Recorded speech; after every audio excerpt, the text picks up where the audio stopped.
Homage to the lineage gurus. Homage to Venerable Mang Liao Ming. Homage to Master Sakya Dzogchen. And homage to the 16th Dharma King Karmapa. And homage to Master Thubten Dorji. Homage to the three jewels of the altar.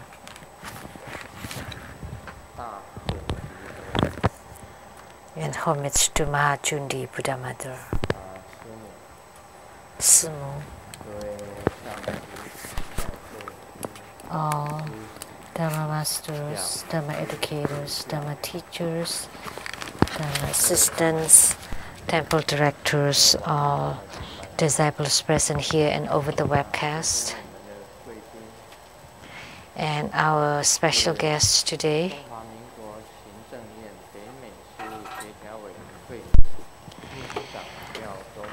from the North American Coordination Council, Secretary General Liao's wife, Dharma Sister Judy, accountant to the True Buddha Foundation, Dharma Sister Teresa,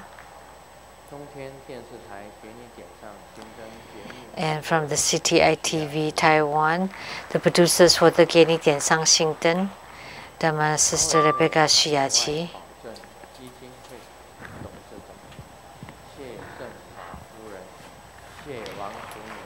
and the wife of the head director of the Overseas Credit Warranty Fund, Dharma Sister Vivian, and Dr. Zhuang.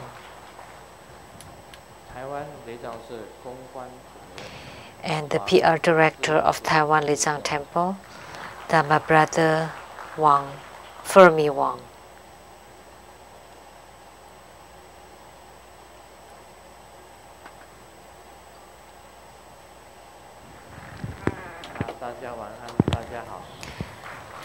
Good evening, everybody. How do you do?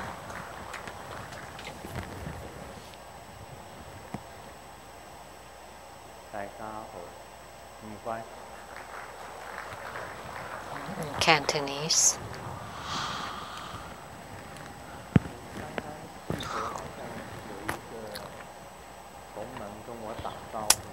I remember there was a disciple that said hi to me, that he said that he's from Hawaii, or she came from the state of Hawaii.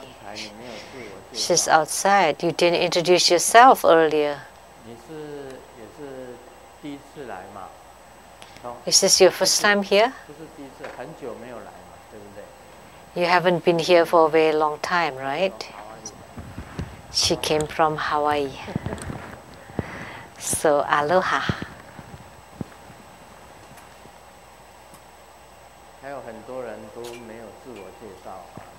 And many people that didn't introduce themselves,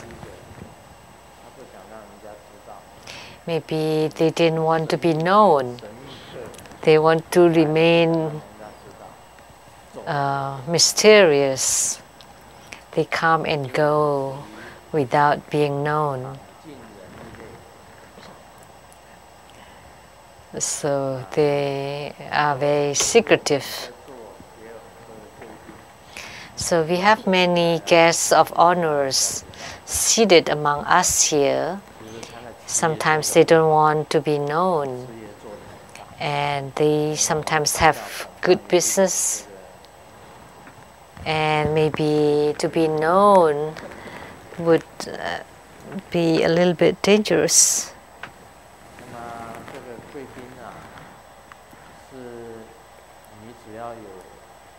So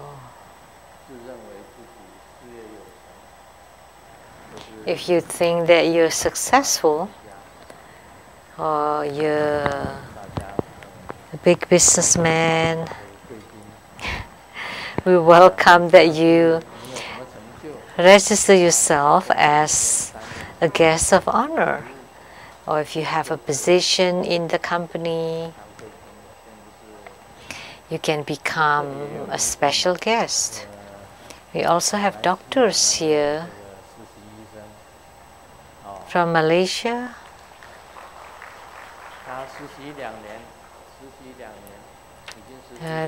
that's been in the residency here for 2 years. And he or she will become a doctor soon.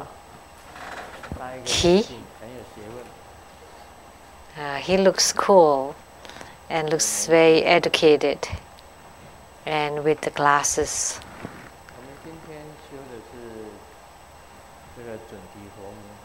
So today we practice Mahajundi Dharma practice, and you've heard it before frequently that Mahajundi, Buddha Mother, could be regarded as a yidam or a protector, because she also have Dharma power and she's also very compassionate. So we could say that she can become a yidam, the main deity or personal deity, as well as a protector.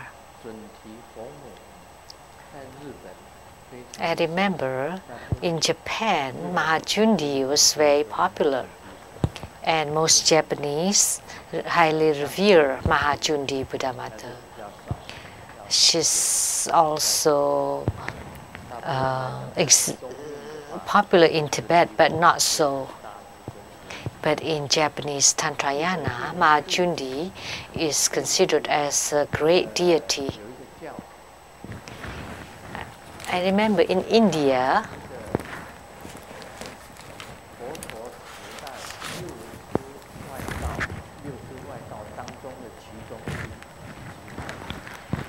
there was a cult which is considered as the deviant teaching in Japan, in India. That means their beliefs are slightly deviant from the teaching of Sakyamuni Buddha. And yet they're all ordained monks. There are 6 different cults, and they all have their own leaders.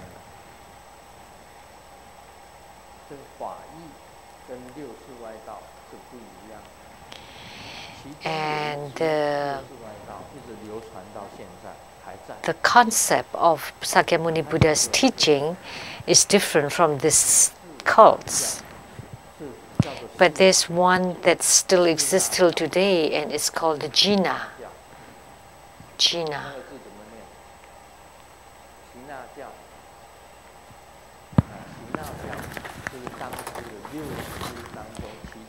So Jina actually came from the time of Sakyamuni Buddha, the cult or the deviant path that existed there. And at that time, Mahajundi was revered by that cult at that time.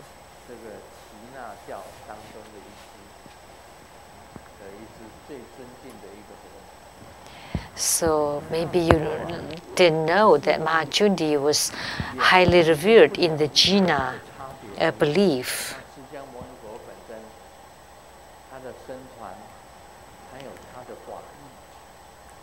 So in Sakyamuni Buddha's Sangha, they have their own beliefs and concepts.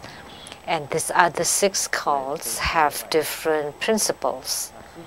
That's why we regard them as the deviant schools or teachings. But for Grandmaster, Buddha Dharma is the way, and the deviant teachings are also the way. Doesn't matter how you turn the wheel, whether you're on the right path. Say, if we walk out of the temple, this road, we would call that the proper path or the correct path. But if you walk through the side steps or side paths, then we call it the deviant paths or the side paths. We don't have to walk on the main road, but you can come here from that little path, say from the western dorm. And there's a little stream there and up the steps, and so we call that the side path or the deviant path. There is a door here. If you walk in through that door, that's also a path or there's also a way. Doesn't matter which path you take. If you can get to the Siadalichang temple, then they would be, the paths would be considered the right path.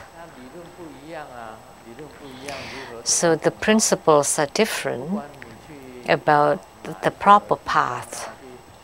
Doesn't matter where you go. There are many different kinds of Buddha Dharma. There are many different schools or sects.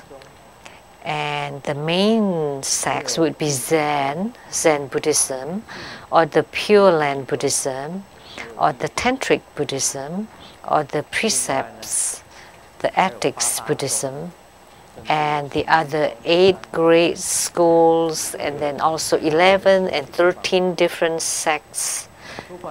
And there are many different ways of spiritual cultivation. It doesn't matter which path you take. If you can reach the ultimate realm, then you would be considered to be on the right path.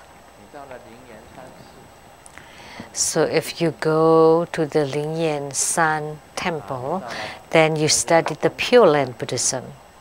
Say if you go to Zongtai Zen Buddhism, then you study Zen Buddhism. In the past, my gurus, the Master Ying is from the Three Wheels School. So the 12 Doors discourses and the 3 discourses, the school of the 3 discourses. That's Master Ying. If you go to Tibet, that would be Tantric Buddhism. And in China, there are a lot of Zen masters. And after the 6th patriarch, there are also 5 great sects of Zen Buddhism. The Huayan, Caodong, Linji, Yang-Wei school, and one more.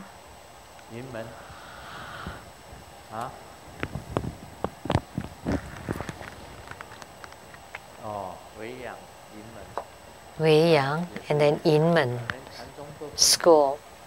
So the Zen Buddhism was divided into these 5 different schools and many other religious groups.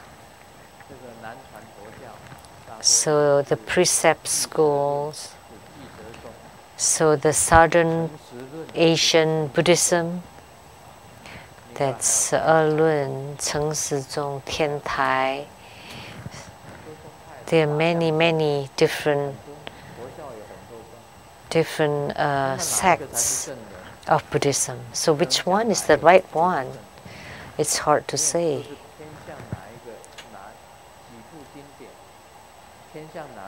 So, whatever focus that you have, which sutra that is that you revere, then you would create that school.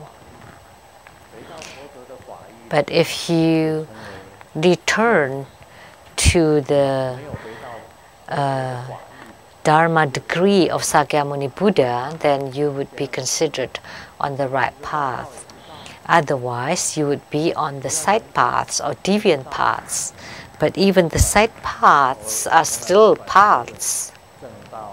I never care whether it's the main path, the right path, or the side paths, or the deviant paths. That's why I collect Taoism, Zen Buddhism, and Tantric Buddhism in my teachings.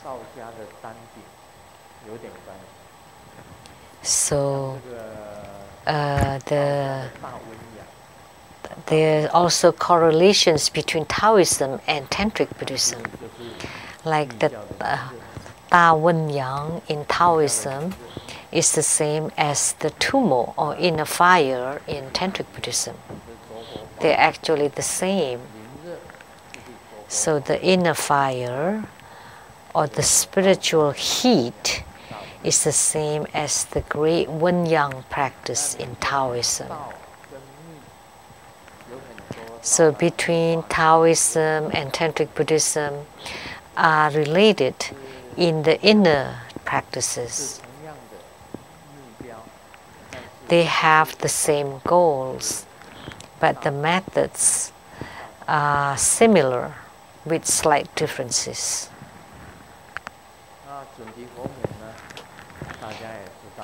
And we all know that Mahachundi Buddha Mother is extremely pure, radiant, and with great Dharma power. She's very unique. Although she's from the Kuan Yin family, so we also call her Chundi Kuan Yin, or the Matho, the horse-headed Kuan Yin, or Hayagriva is also from the Kuan Yin family. And Chundi Kuan Yin is also referred as the 18-armed Kuan Yin. And the 1,000 arms Kuan Yin is also Kuan Yin from the Kuan Yin family. And the Homa tomorrow is also from Kuan Yin family. That's High King Kuan Yin. So emanations of Kuan Yin Bodhisattvas are innumerable. They are numerous. So Chundi Kuan Yin is also from the Kuan Yin family. So today, let's continue on the Great Perfection Dharma of Tantrayana.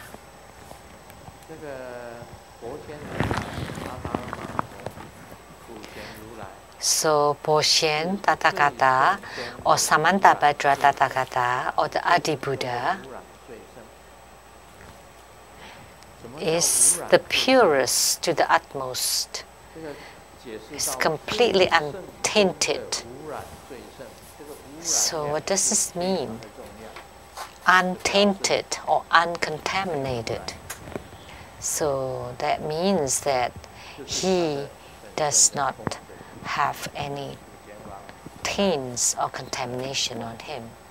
And that's the merit of Samantabhadra Tathagata. He cannot be contaminated. But these days, every human being is contaminated.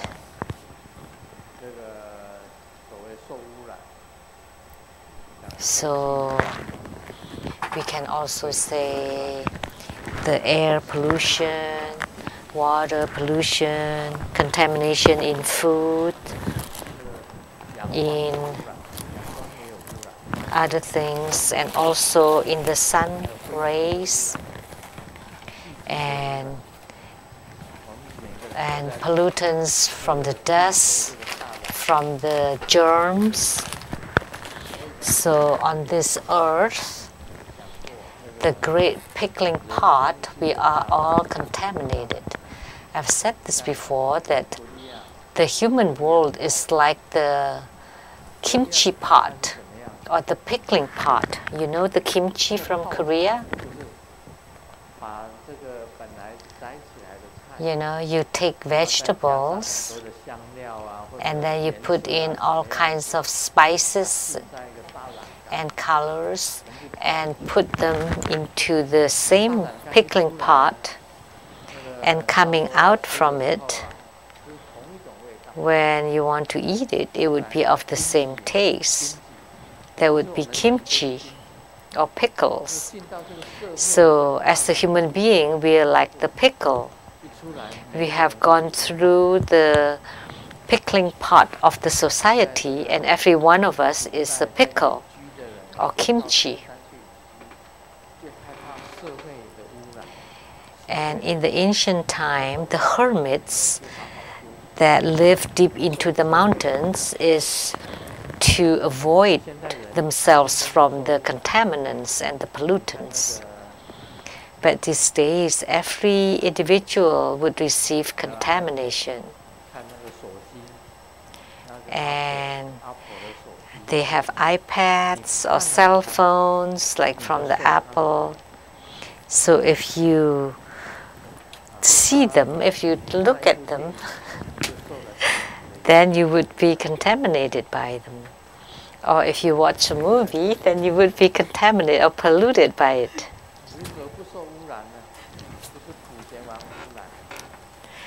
So how do you stay uncontaminated? Look at Samantabhadra Tathagata. He is uncontaminated. You know, inside your bodies, there is one place that is uncontaminated, and that is your Buddha nature.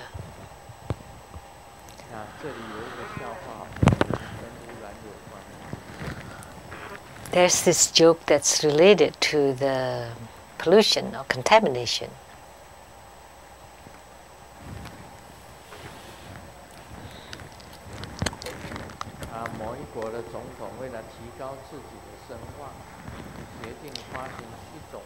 A president, to raise his own reputation, created a stamp with his photo. And a month later, he checked on the sales of the stamps. And the president asked the post office, "So how is the sale of the stamps?" "Not bad. But there are a lot of people that say the stamps don't stick to the envelopes. How come?" the president thought.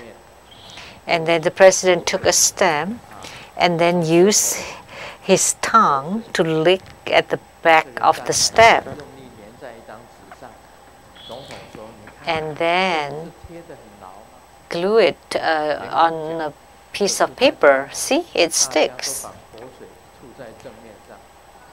But the post officer said that, "Oh, because they spit on the front of the stamp, that's why they don't stick." So the saliva is a kind of contamination.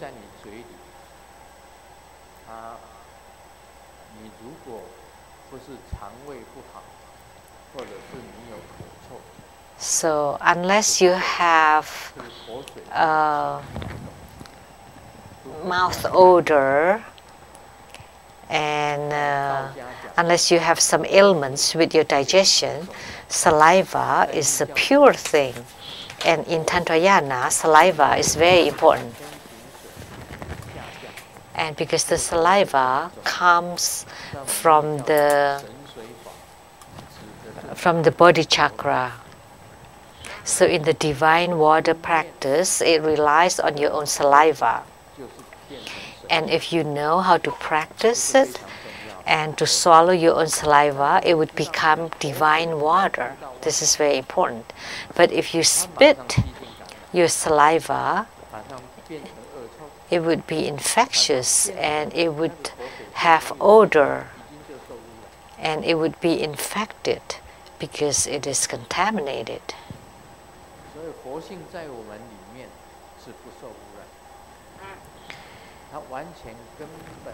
So inside our body, it is uncontaminated. And the Buddha nature inside our body is untainted. And that is the seed of the Samantabhadra Tathagata, the Adi Buddha. And it was not contaminated. Even if you go to hell, that Buddha nature is untainted and uncontaminated. It will not go to hell. So every being has a Buddha nature, and that is the untainted or uncontaminated seed. a couple is getting divorced and fighting for the custody of the child. The wife said, the child comes from my womb, so of course I would have the custody. And the husband said, it's nonsense. So the money that's being spit out by the ATM machine would not belong to the ATM machine, right? But it would belong to the person who stick in the ATM cord. So think about it. As soon as a baby is born, it would be contaminated. So is there any baby that is not contaminated? It came from two worms. One is a round worm and the other one is a long worm. And when they unite,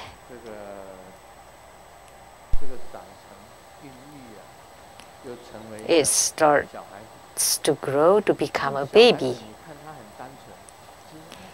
And you think the baby is innocent, but actually the baby came from like worms or germs. So the Buddha nature is uncontaminated, but everything else is contaminated. So when a baby is just being born, the baby does not eat meat. It just drinks on breast milk or milk, cow's milk. So its stool is not foul. But when the babies grow up, they start to get contaminated. And then their stool would start to have bad odor. When children do not get sick, their stool or their urine can be used as a medicine. So in Chinese, the stool is called the great fragrance, and the urine is called the small fragrance. And the urine of a child, it can also be called a returning water. So you only drink the middle part of the urine. It is also a kind of medicine. You can drink it. After discarding the beginning and the ending of the urination, you just take the middle part of the urination and that would be uncontaminated. And also the stool of a child does not have any odor.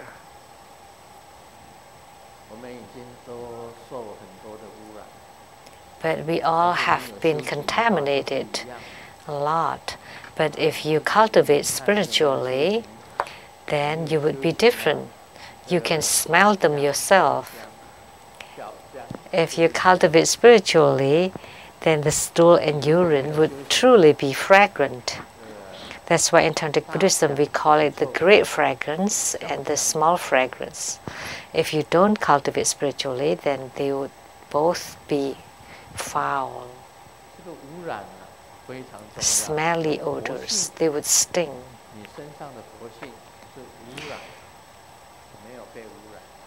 So the Buddha nature inside your bodies are untainted. So in the future, when you discover this untainted Buddha nature, then you can become a Buddha. It did not come from outside, but it is the seed of the consciousness of the Samantabhadra Tathagata, or the Adi Buddha, or the primordial Buddha. But the bodies of human beings are contaminated. All the 4 elements are contaminated. The 4 elements of the earth, water, fire, and wind.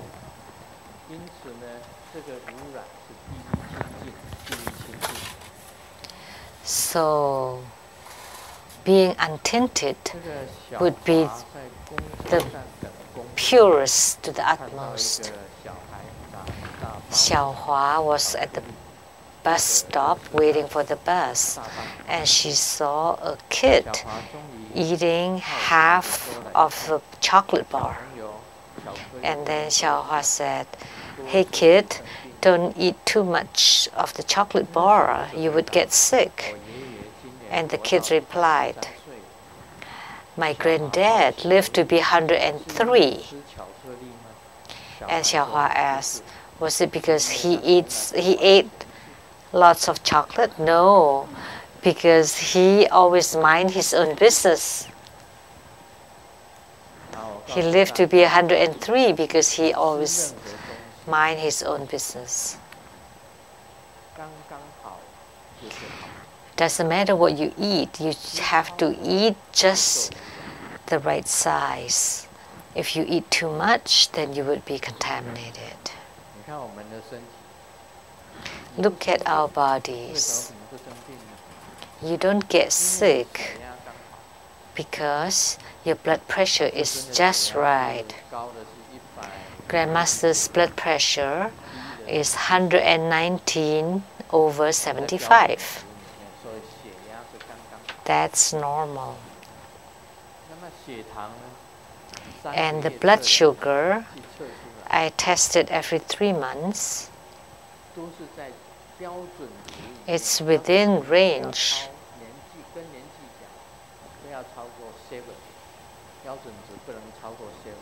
So according to my age, it should not exceed 7. So if it's 4 or 5, then you're considered normal. So the blood sugar is the same as blood pressure. If you are above 120 or 130 or 140, if your blood sugar is that high, then you would be sick. But if it's too low, then you would be weak. It shouldn't be lower than 80 or 70. It is better if you're between 80 and 120.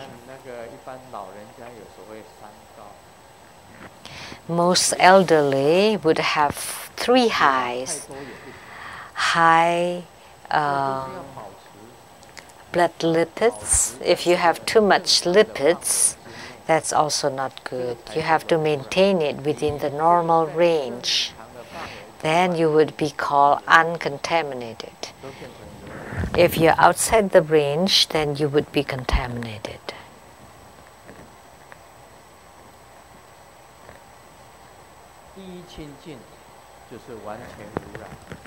So the most pure, that means you're completely untainted. You're sick is because you're infected by the germs, so you're contaminated. And you're purest to the utmost. That means you're purest,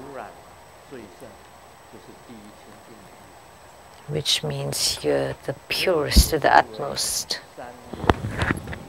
And you can also explain it that the 3 wheels are pure.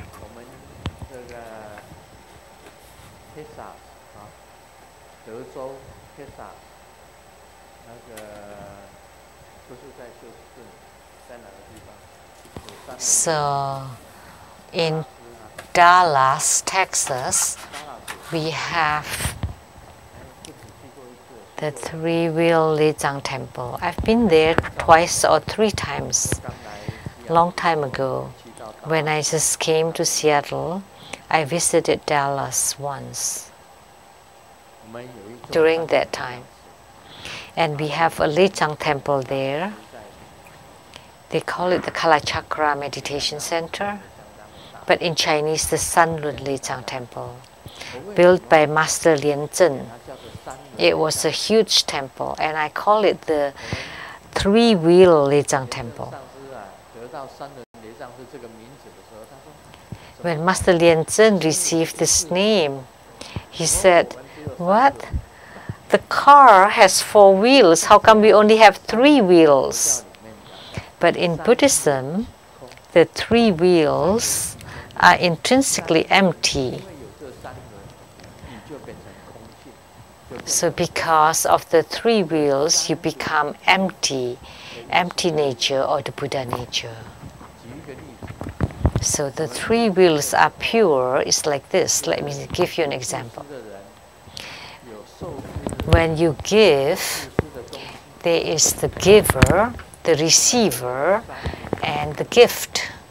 That means the 3 wheels exist.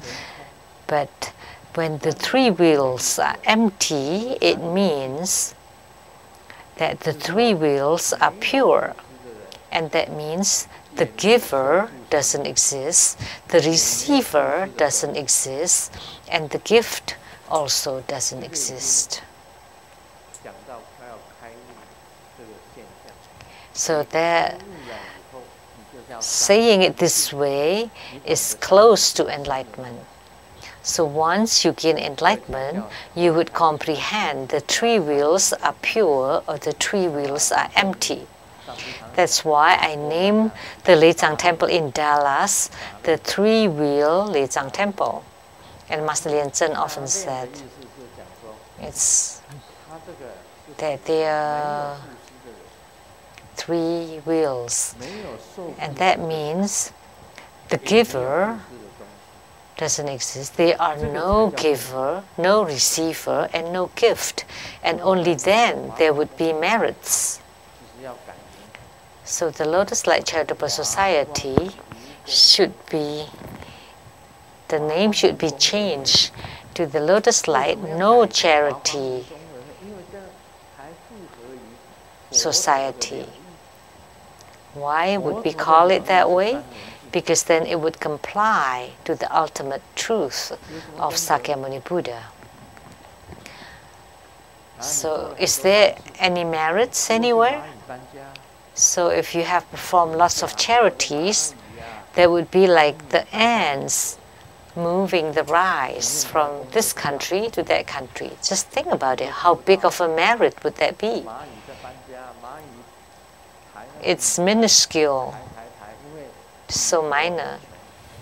See, the ants, because the country A is very poor and country B is very rich, so the ants are moving the rice from country B to help country A. And the king of country B thinks that we have gained great merit, but it's nothing to us. We cannot even see them. Think about it. Ponder on this. So let's not talk about other charity. Let's just talk about our own charity. Lotus Light Charitable Society, we've done great job. We provide water to the drought area. We participated in the Walk for Rice to give food to the needies. When we have given a lot of things, we donated to the earthquake disaster area and to give 1,000 NT dollars to those in needs. And we built 3 bridges for the natives in Taiwan, and we call them the Lianseng Bridge number 1, Lianseng Bridge number 2, and Lianseng Bridge number 3 for the locals. So we've done a lot of charities. Do we have merits? No. Why? Because when the comet hits the earth, everything would be gone. At that time, there are no donors, there are no receivers of the charity. You know, I've learned geology.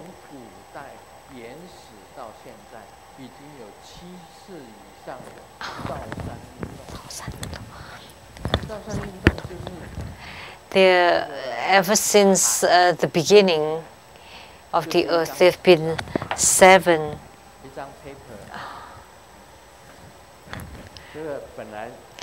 It's like this piece of paper. So the ocean would become mountains, and the high part would become mountains, and the low part would become ocean. So it's been twisting like that 7 times since the beginning of the earth. There's like 7 orogenies. So at that time, where is the merits of the charity that we did? Sometimes when we build a temple, a Lizang temple, after we complete the temple, we say, oh, we have gained great merits. But do you know that by building a temple is the same as building a hell? Do you believe it? You know, because before the temple exists, nobody fights for anything. But once the temple is there, everybody starts to fight for it. I want to become the president, I want to become the vice president, I want this, I want that, I want a position, and they fight with each other. And then the ones who lose would be kicked out.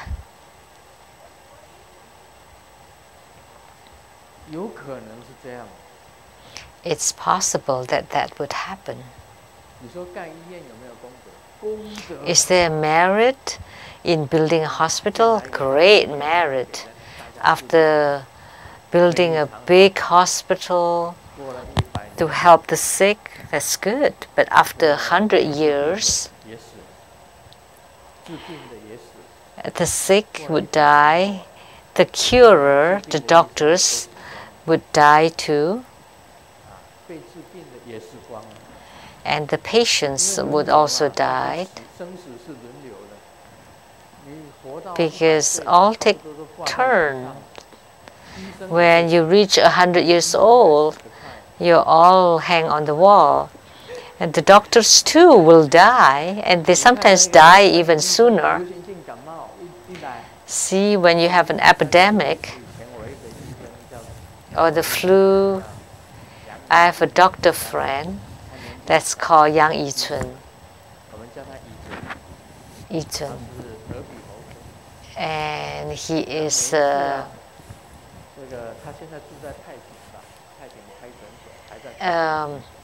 nose, ear, and throat doctor. He lived in Taiping, and he's an elderly. He was a good friend. Many years ago, he asked me for consultation. And I asked him, so doctors never catch cold? Well, of course, I would be the first to catch them. Because when there's a flu around, there are lots of patients in his clinic, and he would catch them first. And he would be wearing a mask, and even though with fevers, he was still seeing patients because he's doctors and he has to earn, and he would have chills, and you need to take this medicine and that, and yet he is sick himself. So Dr. Yang said that doctors die sooner. So building a hospital, the empty box is there, maybe for hundreds of years, but the doctors would have died, all of them. And the patients, 100 years later, all died. And then there would be new doctors and new patients. So now let me ask you, where is the merits? The patients would still die eventually. And the curers, the medical practitioners would all die, because on earth everybody would die. So it's just to let you have a little bit of joy. So curing an illness is like that. So the dentist, Dr. Ryan Zhuang,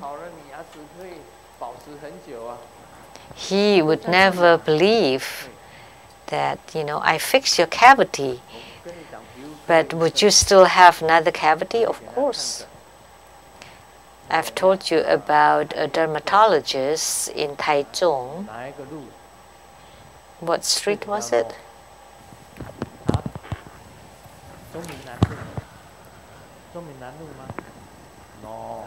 No, it's not that road. Zhongmingnan That's the dental clinic. I was talking about the dermatologist Liao. It's on Gongyi Road in Taichung. I've talked about him before. I went to see him and I asked him, so would my skin disease be cured? And he said, sure. If you use my medicine, you would be cured. Will it be cured forever? He said, no. Why not? And then he asked me in turn, will you catch cold? I said, yes. Will you be cured? Yes. Will you catch cold again? Yes. Well, that's how it is. Would your skin disease be cured? Yes. But will you catch it again? Yes. Cavities on teeth, you can fix it, but will you have cavities again? Yes. So if you don't maintain it really well, of course, at a certain age, then you would have gum recession and you would lose some teeth if you don't maintain it well. The teeth would get loose. One day you don't need to see dentists anymore. It's when you die, then you don't need to see dentists anymore. And after you die, your teeth would never get worse. But when you're alive and when you eat, your teeth would get bad because they're contaminated. But after you die, your teeth stay.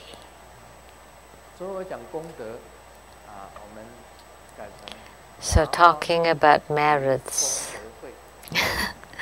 let's call it the Lotus Light No Charitable Society. Actually, there are no merits. So only then you call it the three wheels are pure.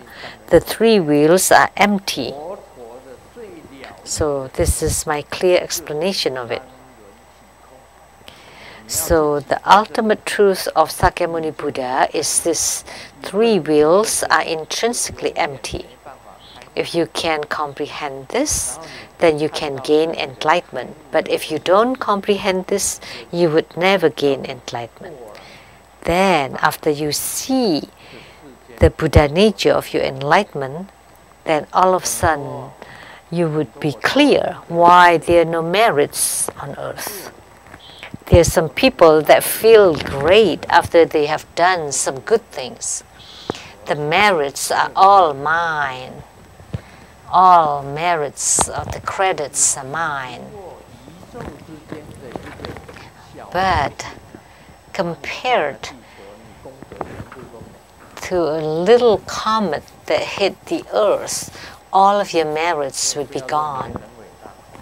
So don't think that your merits are great.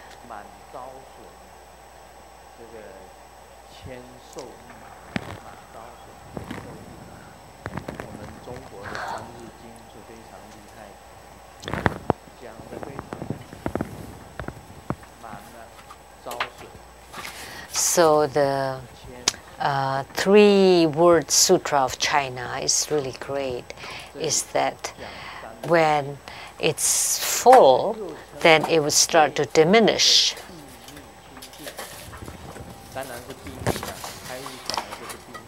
So this is also the most profound and mysterious, the most secretive. Of course, enlightenment is also most secretive, and the three wheels are pure and intrinsically empty. So this talks about Buddha nature. Samantabhadra Tathagata, Dzogchen, Lu-Ling, Adi Buddha. That's the merit of the Adi Buddha. That's the third merit of the Adi Buddha.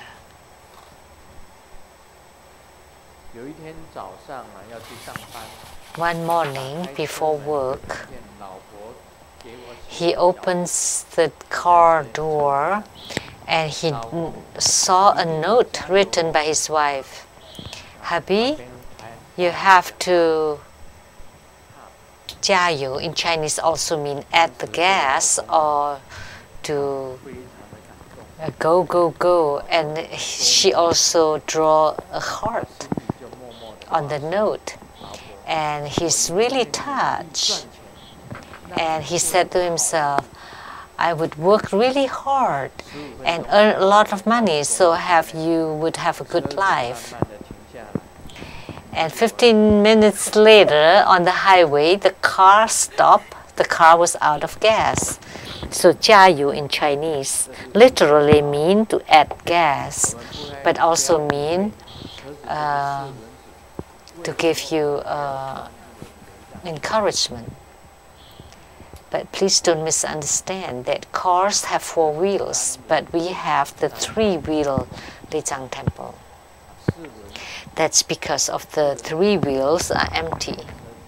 So 4 wheels are only related to cars.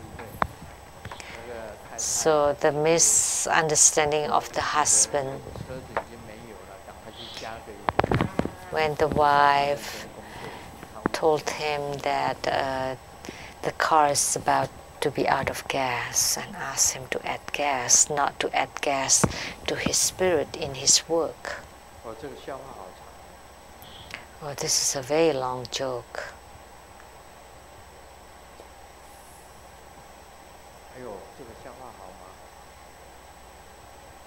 Would this be a good joke? This is espionage. Master De Hui is very observant because he loves to read detective and espionage novels. There's a great distance between home and work, and the husband, for convenience, rented an apartment for the secretary and himself. And then one evening, he invited the wife for dinner, and the wife kept watching the movements of the husband and the secretary. And the husband noticed that and then told the wife, I know what you're thinking, but between the secretary and I, we're just work relationship, nothing else. And then a week later, the secretary told the husband, after my wife came here for dinner, I couldn't find my silver spoon. Could it be your wife that took it? The husband said, I don't know. Let me take care of it for you. And the husband wrote a text message to the wife. Dear wife, I wouldn't say that you have taken a silver spoon, But I would also not say that you haven't taken a silver spoon. But there is one thing. Since you came here for dinner, one thing had been missing. Love your husband. And a day later, the wife replied to the text message, "Dear husband, I would never say that you have slept with your secretary, but I also will not say that you don't sleep with your secretary. But there's one thing that everybody noticed, that if your secretary sleeps on her bed, then she would have found that missing silver spoon."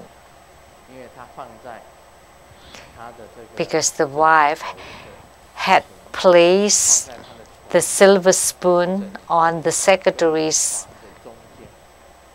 bed, right at the side of the pillow. So if she sleeps on her bed, that she would have found out the spoon there. So the wife was really incredible, just like Master De Hui, Master Tech.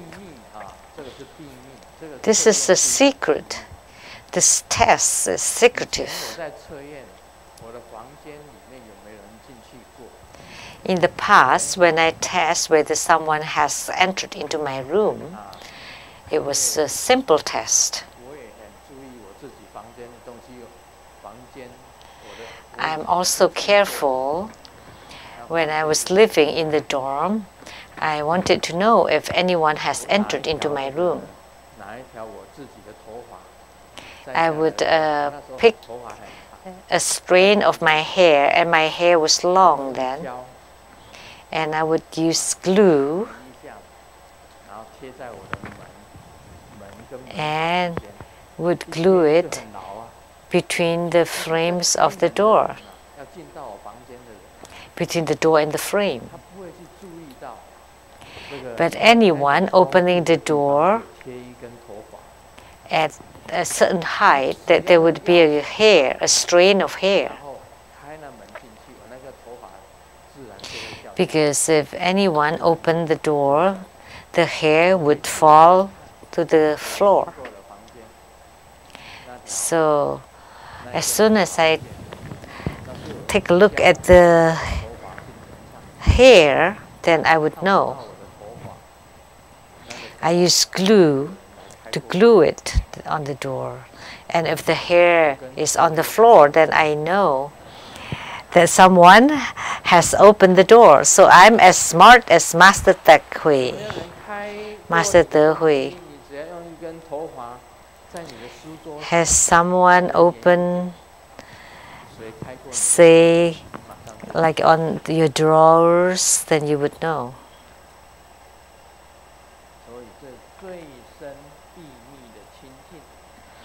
So this is the most profound and mysterious or secret purity.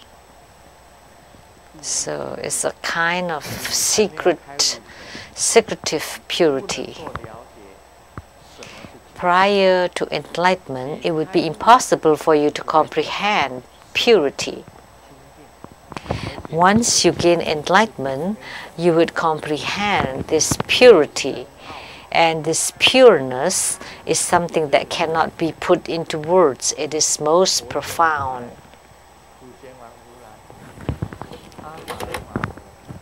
And this is the third merit of Samantabhadra Tathagata, or Po Shen Lu-Ling.